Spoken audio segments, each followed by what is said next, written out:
A continuación le voy a presentar una entrevista que le hice al abogado Jorge Lara sobre esta iniciativa del presidente López Obrador para eliminar el artículo 33 constitucional que permite la deportación de extranjeros que opinen sobre asuntos de política interna del país. Oye, el famoso artículo 33, ¿no? El famoso 33. Así es, aplíquele el 33, ¿no? A los extranjeros que hablan de política. Yo como liberal, te quiero decir, Jorge, me parece una buena idea. Pues, ¿por qué no? Claro. Sobre todo en este mundo de hoy en día, de redes sociales, en fin, pues, ¿por qué no permitir que los extranjeros puedan hablar de política? Sí, en efecto, coincido. En principio parece una buena idea, Sí, ¿verdad? Sí, ajá. Se fomenta la libertad de debate, que es tan importante, ¿no? Sí. Tan nutritivo para discernir los temas públicos. Sí. Me parece paradójico, ciertamente, que el presidente, que es tan celoso en algunas cuestiones de la soberanía y de la no intervención en política de otros países, en este en particular haya tenido esta expresión. Pero déjame decirte que yo creo que es una idea, siendo en principio buena, que hay que tomarla con mesura, con cuidado, y yo creo que hay que ver bien sus efectos. A ver. Es un artículo, esta partícula del artículo 33 se ha usado muy poco en realidad. Sí, yo no recuerdo a nadie que lo hayan sacado del país por aplicar el 33. La famosa expulsión por 33 de persona non grata, por ejemplo, aplicó en el sexenio del presidente Calderón con este cantante Manu Chao, y en el sexenio del presidente Peña Nieto de un diplomático, el embajador de Corea del Norte, cuando hicieron pruebas. Sí, eso sí. Lo primero no lo recordaba, ¿no? Sí, fíjate. Un cantante que se puso. Un cantante, pues sí, digamos, de una agenda, de una expresión pues muy puntual, radical, ¿no? Sí. Y desde luego que todo eso nos llama a la reflexión, pero yo creo que si estamos hablando de libertad de expresión, específicamente de temas políticos, el tema se tiene que inscribir en la discusión de lo que tanto hemos estado platicando en las últimas semanas, que es la reforma electoral. Ah, caray. A ver. ¿Sí? ¿Por qué? Porque se trata precisamente de poner los términos de la contienda y de lo que se puede y debe decir o se debe de admitir en un debate ordenado, ¿no? Ya vimos que la primera parte del Plan B, que está impugnado ante la Suprema Corte, es eso precisamente, ¿no? El quitarle los cauces de una expresión que tiene que ser imparcial al gobierno, a los servidores públicos, al propio presidente, y que ahora, pues al parecer ellos van a poder hacer campaña. Que por cierto, ahí yo te interrumpo y te digo que yo estoy a favor de eso. O sea, yo creo que estas restricciones que tiene la ley electoral en México son una tontería, es no dejarle hacer política a los políticos. Paradójicamente impulsada por el propio López Obrador. Sí, señor. En su época. Sí, y ahora se queja, ¿no? Ahora se queja, pero yo creo que sí es una cuestión de énfasis, de matices y de intensidades. A ver.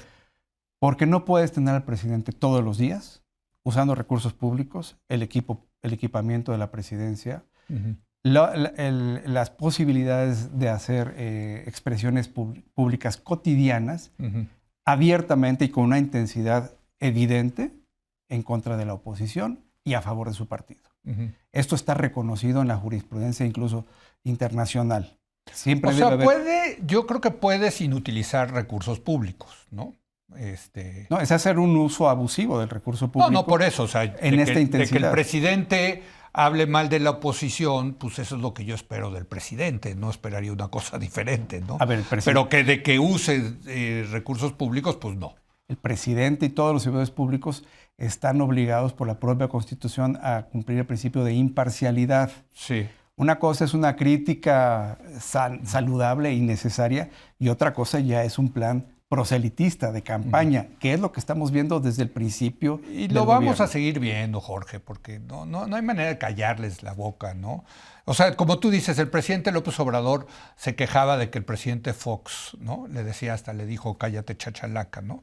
Y ahora está haciendo lo mismo, hombre. Lo que pasa es que esto, insisto, sí se reconoce en la jurisprudencia. Eso estoy de acuerdo. Sí, la ley es la ley. O sea, nos puede gustar o no. A mí no me gusta, pero es la ley. Pero además sí se puede configurar condiciones de desventaja real, objetiva, y eso está acreditado, por un lado. Ahora, regresando al tema, 33, el ¿no? 33. De nueva cuenta, consideramos que otra vez se inscribe en estas posibilidades del momento de las vísperas de una campaña electoral en México. O sea, tiene Dedicatoria. dedicatoria. O sea, a ver, está buena la especulación. Hemos A visto que hay Ajá. algunas personas, ¿no? Sí. Que provienen del extranjero que hacen uso de esta libertad de expresión en redes, Sí. en distintos medios, en apoyo del gobierno, en apoyo del proyecto del gobierno y denostando o menoscabando las posiciones de quienes no están a favor del gobierno, de los críticos, de los partidos de oposición, etcétera. Nadie está diciendo, bueno, sí hay algunos que lo están diciendo, por ejemplo, el presidente Calderón, expresidente Calderón, ya ha dicho, aplíquenle el 33 a Abraham Mendieta, por ejemplo. Abraham Mendieta, que es creo que es venezolano, si no mal recuerdo. Español. O español, exacto, que hace campaña abiertamente a favor de Morena. Es correcto. ¿No? Y otra vez, yo creo que la cuestión es de matices y de aceptar todos la posibilidad de un debate abierto. Este tema se tiene que discutir en el Congreso, requiere mayoría calificada y creo yo que no puede ser puesto ahorita en la mesa sin tomar esa precaución de que vamos a una campaña y de que sí hay extranjeros que hoy están no solamente opinando, interviniendo de manera muy abierta en temas de política que incluso trascienden.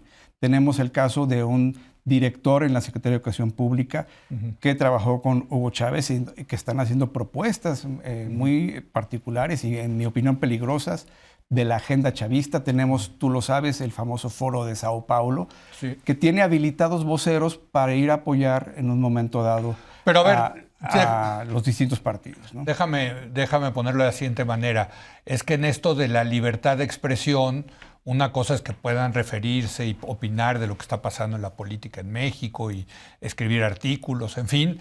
Y otra cosa, si entiendo bien tu argumentación, es ya hacer campaña política.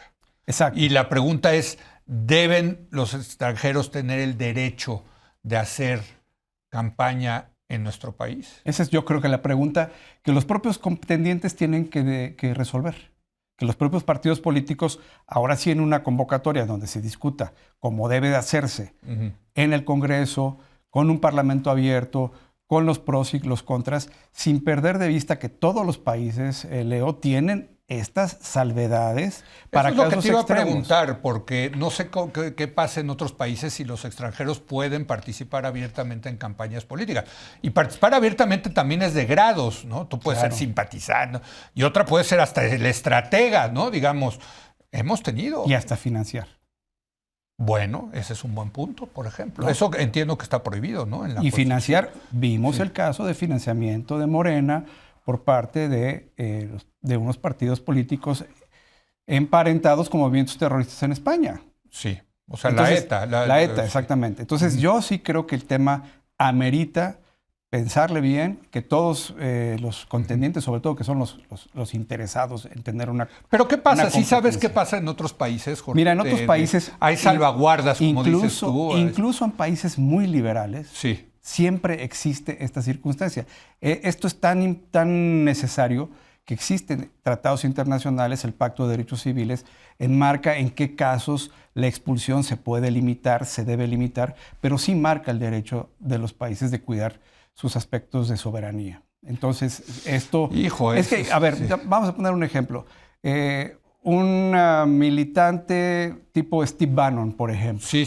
¿No? Sí. Que quiera hacer una temporada de proselitismo en México.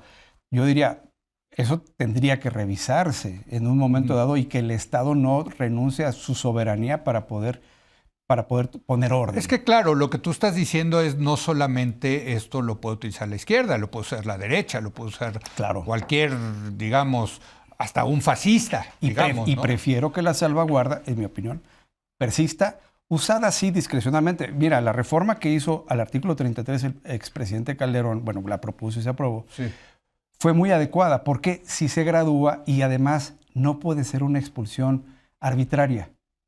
Tiene que ser una expulsión, en todo caso... Lo que pasa es que el 33 es fulminante, ¿no, Jorge? O sea, el presidente dice aplíquenle el 33 y al día siguiente estás en el aeropuerto, ¿no? Es correcto. Sí. Pero debe de haber un sustento para que eventualmente la persona afectada pueda reclamar la legalidad o la Exacto. constitucionalidad. Y hoy no existe eso.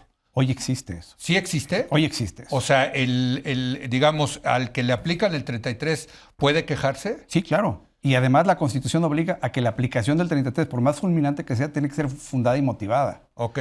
Eso existe. ¿Pero qué? ¿Puede ir a ampararse? Puede llevar el caso incluso ante cortes internacionales. Ok. Una corte que conoce mucho estos O sea, temas. sí tiene capacidad de defenderse un extranjero. Sí, hay digamos, capacidad de defenderse. Si le aplican el 33. Pero insisto. ¿Hay ley reglamentaria? Sí, exactamente. Existe la ley secundaria, la ley que regula el artículo 33, que es la ley de extranjería, por supuesto. Ok. Ujú. Pero, insisto, yo preferiría, hablando de soberanía y de estos temas, en un ámbito de libertad, en un ámbito de fomento a la discusión y al debate, que sí exista un argumento de salvaguarda soberana para hacerlo valer.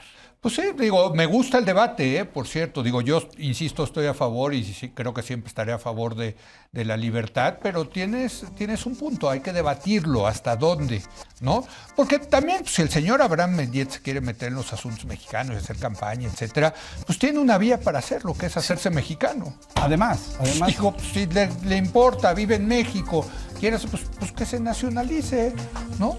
El tema en los hechos va a Y que, generar... por cierto, puede mantener su nacionalidad española. Claro. No.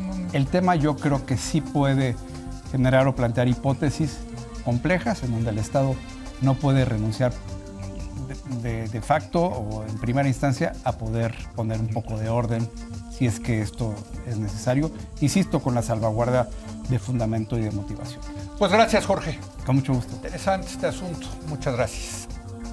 Hasta aquí la entrevista. Ahora vamos a hacer una breve pausa y voy a regresar con Carlos Ruiz Massieu para hablar de la ronda de negociaciones entre el gobierno de Colombia y el Ejército de Liberación Nacional que se llevó a cabo aquí en México. Regresamos.